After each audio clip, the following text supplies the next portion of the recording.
You got into the safety business because you wanted to protect people, but somewhere along the way, the job started controlling your time, your schedule, your priorities, even your income potential. What if the expertise you've built over the years in the field can give you something more? More freedom, more control, more ownership of your future.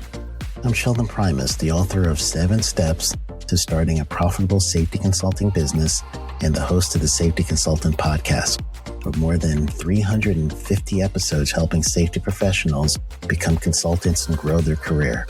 Consulting changed my life. In fact, I'm a full-time RVer, and one consulting contract paid for my home I live in today. Now, I help safety professionals build their own consulting practice through bi-weekly coaching calls, accountability, and personal guidance. But this program isn't for everyone. Start with the Consultant Readiness Audit at sheldon.coach. What if everything we thought we knew about safety was just interference? From the host of the Rated R Safety Show and the founder of Safety FM comes the complete Signal Transmission Trilogy, now available in one powerful edition. Safety, in my opinion, the book that started the conversation. Safety Mutation, where the boundaries of culture, systems, and belief begin to break. And now, Safety Transmission, the final piece of the signal. For the first time, all 3 books are together in one volume. The Signal Transmission Trilogy, Complete Edition. This isn't just about compliance. It's about consciousness. It's about decoding the way we think, lead, and live, inside and outside the system. Whether you've been following the signal since the beginning or you're just now tuning in, this is the version to own. Search Signal Trilogy on Amazon or visit safetyfm.com to get your copy now.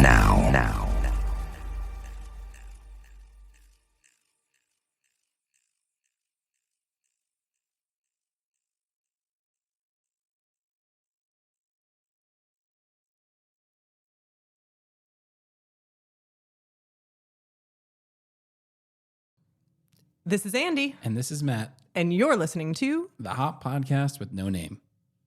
What a dumb name. It's so stupid.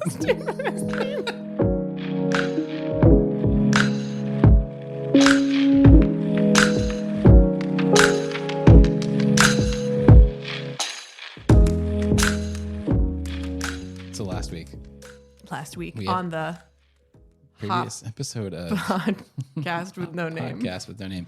We talked about fundamental attribution error. And we did, gave I believe, homework, which was to think about when this applies to your personal or professional life, and then come up with 3 reasons why you're staring at me so intently, and I'm terrified. 3 reasons why the person doing a behavior that you would deem as quote unquote unacceptable, crazy. Yeah, that could possibly be rational with their local rationale as to why they might have done it. We gave the example of you've been cut off, and sometimes you cut someone off, and how those, when you do it, you are able to rationalize it, but when someone else does it, you're like, this person is... Which type of cutting off are we talking about? Driving. Cutting off? Or what are they cutting off? I have a 3-year-old that really enjoys using scissors, so there's a lot of options as to what... I've seen her scissors. They're just plastic and impossible to cut anything with. So yeah, I'm not worried about cutting off anything. So that's where we left. We left it with that homework, and then you being the A+ student, and me being, I mean, we're not going to give my grade, but it's not A. You did the homework. I did do the homework. Of course you did. And you're so proud of it, and you rubbed it in my face as soon as you got here. But let's hear it. To be fair, I don't know that I did the homework well, but I did the homework. We're going to find out. All right. So here was the situation. I got to my daughter's daycare, and I was one of several parents who got a firm talking to. And I got a firm talking to because apparently there has been a pattern of parents not paying weekly on time. This is a small home run daycare, so you can understand why it would be incredibly important to pay the daycare provider on time. Yes, and it's small. It's small. Yeah, There's like 6 children. Yeah, you're not like a small chain of daycare Correct. providers. No, There's like one person. like a one-person home daycare. So I got a talking to because I'm part of the problem, and We already knew that. and I realized that I was aggressively judging her for being angry with me. And then this is where it gets real meta. It gets meta because I don't even know if I'm using that word properly, by the way. I have no idea what meta means. Any relatively recent pop culture word you're going to butcher. That I was judging her for having fundamental attribution error because she was judging all of us for making an error. I'm trying to decide if you get credit for your homework, if that's the way this started. Because it's So, yeah. you were, say that again, you were judging I was judging her. I was saying, falling into the thing that we're asking everyone else to catch themselves doing. yeah, I was. So what you're I was saying mad is- that she wasn't doing her homework. Anyone who listened to the last episode and didn't do your homework, Andrea's shaking her fist at you and deeply judging you. Yeah, so I was thinking while she was talking to me of like, well, how dare you be so angry at these people? Don't you know they're trying their hardest? And part of the reason, there's a couple systems level reasons why people forget. There's no option to prepay. There's no option to do anything like on auto pay. And so each parent every week has to remember to Venmo every week. And so people are pretty good at it, but every once in a while, especially if there's like a vacation or something mixed in, it seems to be a pattern of kind of everybody forgets on the same week. And there's no reminder process. And despite having an alarm and a calendar notification in my own world, I still forget once out of probably every 10 or so weeks. I forget. I only forget like 24 hours. Like I realize it the next day. Which is pretty good because I am like a 50-50 on taking out the garbage. So your memory's serving you pretty well. So I realized in that moment that I was being very judgmental of her being judgmental. And I thought, man, you think you're good at this, Andrea, but you just push the judgment around. So I'm no better than any sort of human person trying to do this. Human person. Okay. There might be another, I don't know. Maybe a robot would be far better at it, but it would be neither a human or a person. So yeah, I sure. You know what? A robot would be better. But I did stop and recognize how very important it was in that moment in time for her to be paid. And that if I was in a similar situation of, that was my living and I didn't know consistently when I was going to be paid and I had bills to pay and I had a certain amount of time that I had to wait for stuff to be transferred to Venmo to my account to do it. And that I would be extremely frustrated and that it would seem very, very simple for these people to just remember to pay me. Because why wouldn't they think it was important enough? So I had a moment of reflection in the span of about 15 seconds in this conversation. And then I suggested a bunch of system level fixes for this not to be a problem. So. Well, first, we'll start with the fixes. What were the fixes you suggested? So I offered to do some research to allow her to have a method of auto pay. Yep. So for classic folks. Andrea to say, I'll do it. I'll do it for you. She's not, like technology isn't quite her friend. And so the idea of doing that, I think historically has been very scary. So having somebody help her a Pot, meat, kettle. Terrible. I'm imagining this is going to be on my calendar. So I'm like, hey, could you help me? It's a separate, don't ask any further questions, but can you help me figure out how I'm going to be able to get this situation set up? Yeah, so you have a calendar meeting notice for next Monday. So that was suggestion 1. And then suggestion 2 is, I suggested a possibility of doing prepayment. She doesn't really like that option. So then I realized that I was suggesting things without learning from her. So I asked her what her needs were, and she needs to be paid every week for bookkeeping, the amount that she's due that week. And it needs to be obviously consistent on the same day. And her solution was actually to fine people. So she was going to do a $25 per day fine for any time you were late. And so the question that I asked her is, would the fine fix the problem for her? Like, is the extra money going to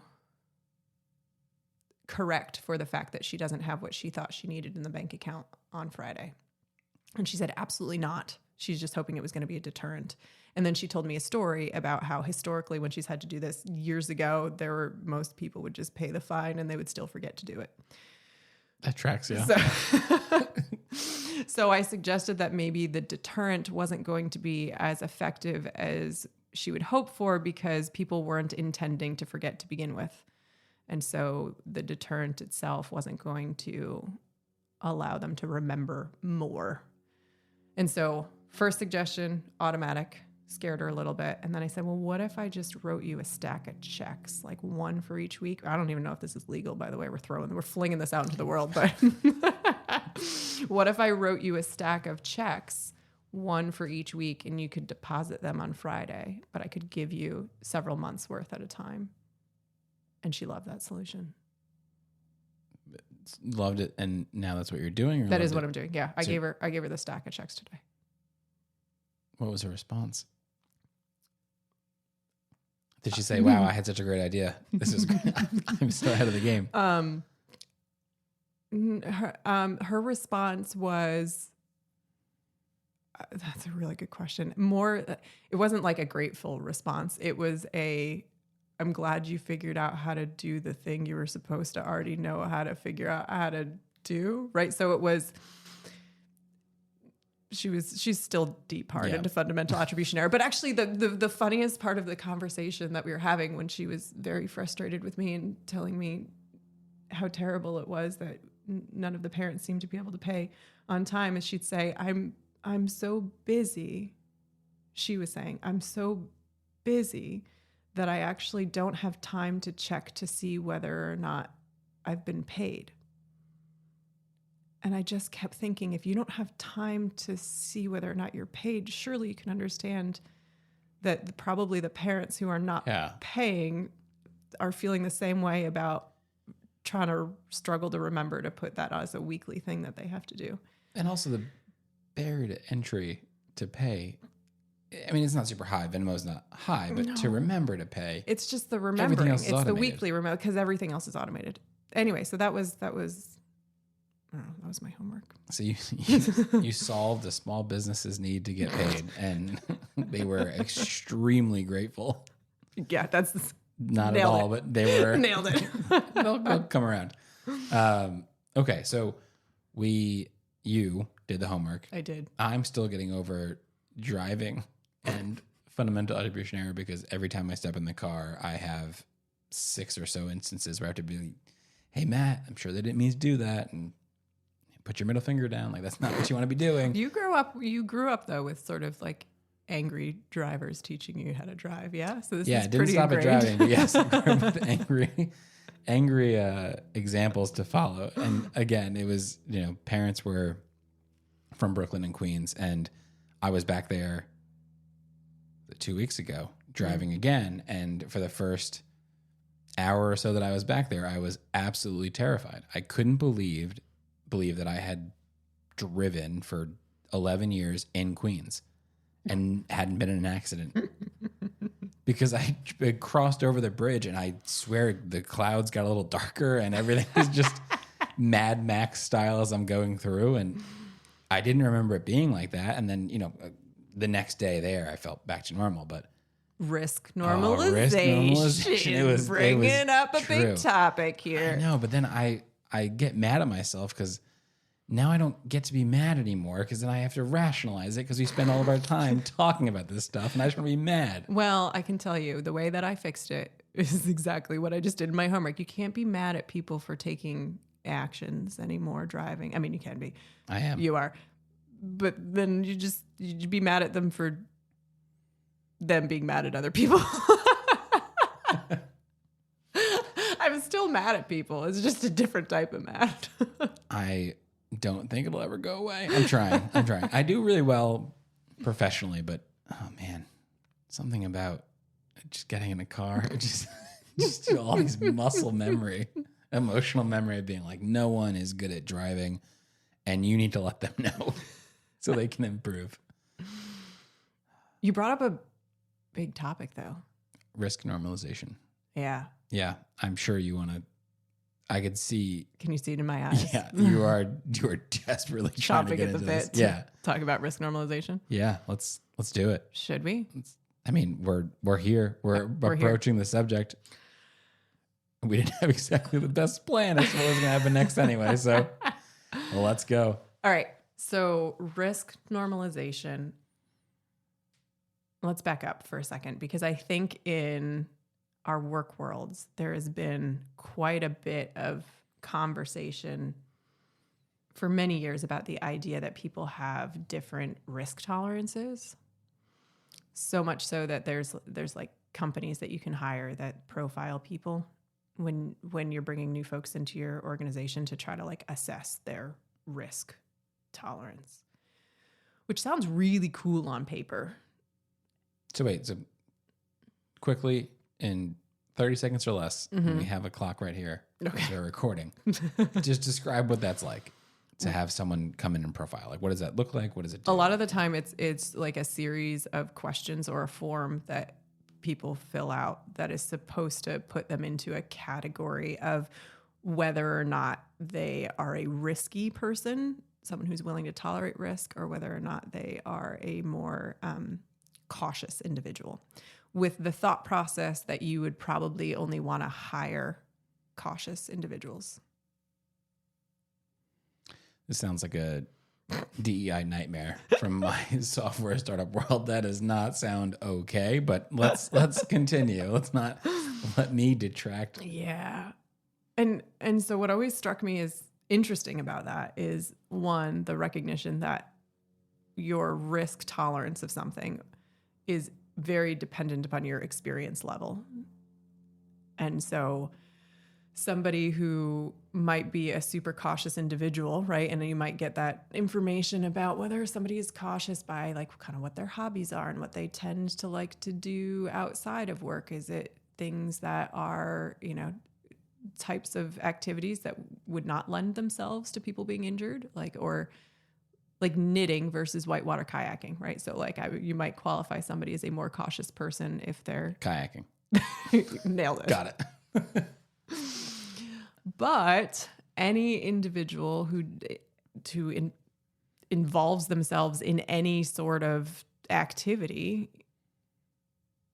gets risk normalized over time. So maybe you didn't start off as a whitewater kayaker. You started off as like a lake kayaker, and then a sea kayaker, and then a rough seas kayaker. And then you decided to go down a river that had, class rapids that were easy for you to be able to work around. And then the more experience you got higher and higher class rapids until now suddenly you have quite a bit of expertise in kayaking, and it doesn't seem nearly as scary to you as it did when you started. These are oddly specific examples, and now I need to know if you've been kayaking.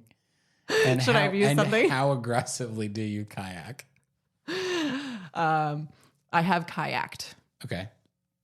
Rough seas is my limitation at this point. I've peaked at rough seas. But did you peak because you thought anything further or more difficult would be too risky? Or did I just had children lazy? and ran out of time.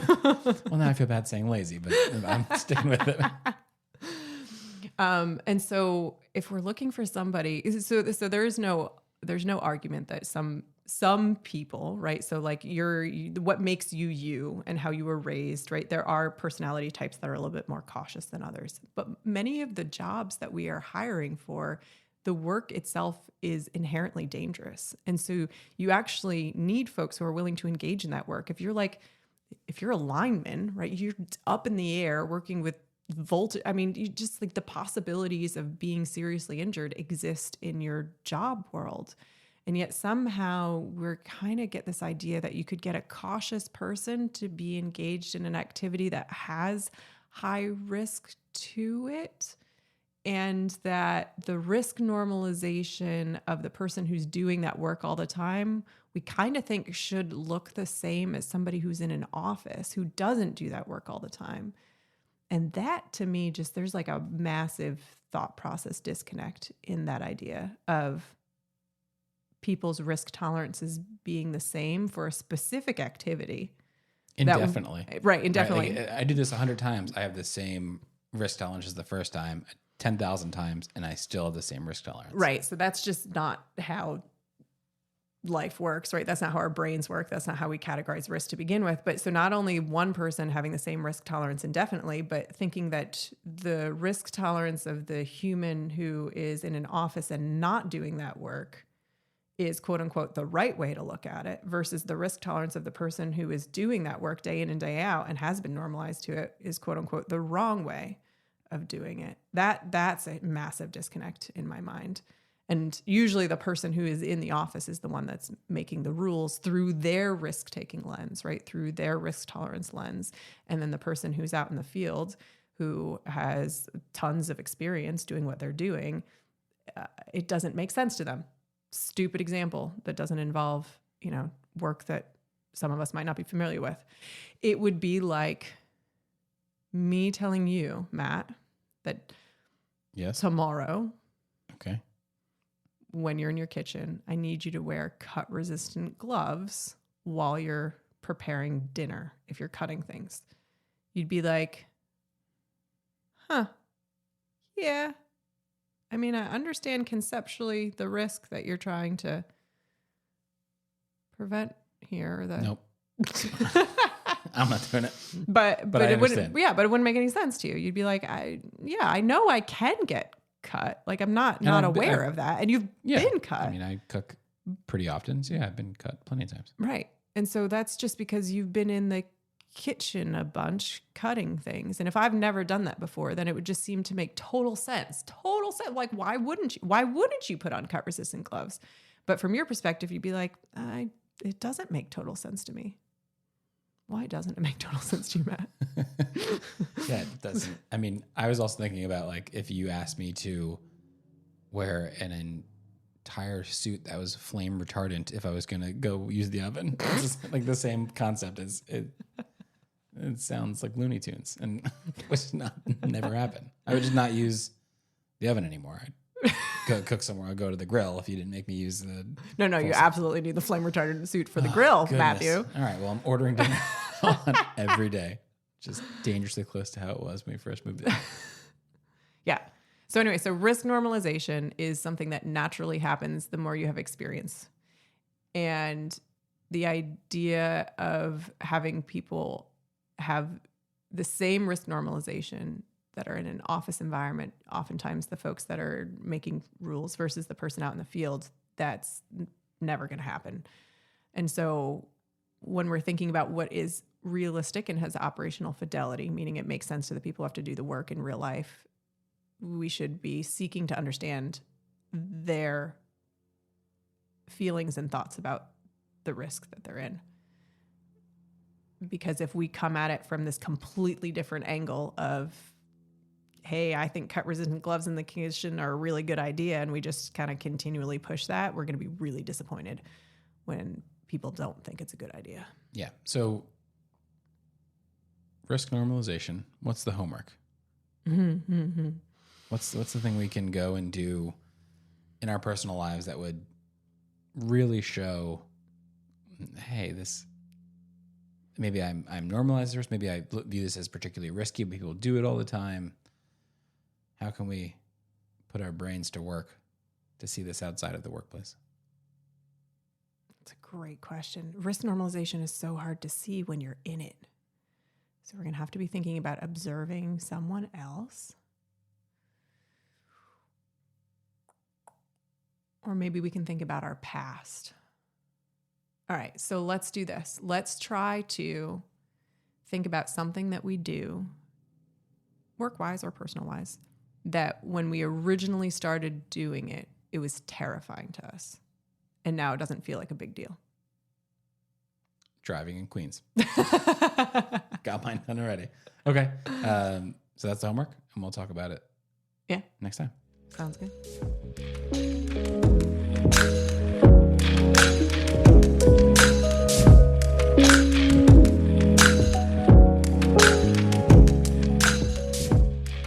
Well, that's it. Yep. Another one in the books. We did it. If you want to send us any of your thoughts, actually fling us any of your thoughts, you can do so at the website hoppodcast.com. That's hoppodcast.com. It's still such a stupid name. It's such a stupid name. We look forward to hearing from you. Thanks for listening.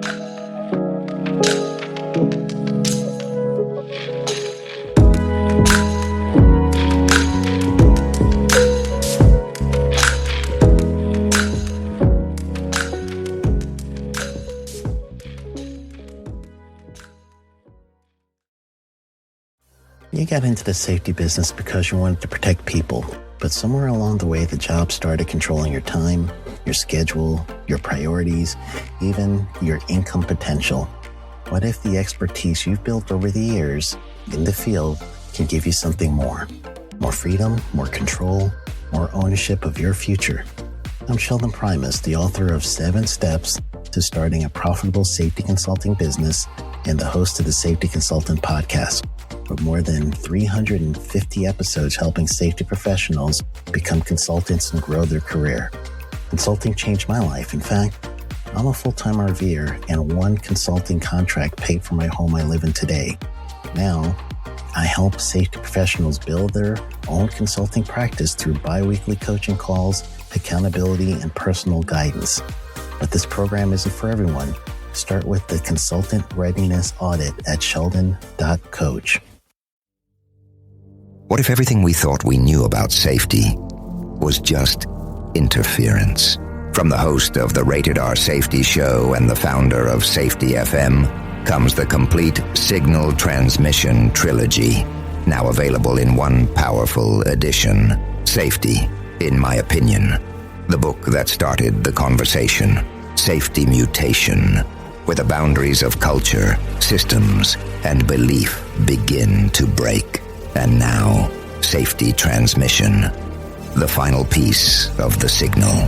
For the first time, all 3 books are together in one volume. The Signal Transmission Trilogy, Complete Edition. This isn't just about compliance. It's about consciousness. It's about decoding the way we think, lead, and live, inside and outside the system. Whether you've been following the signal since the beginning or you're just now tuning in, this is the version to own. Search Signal Trilogy on Amazon or visit safetyfm.com to get your copy now.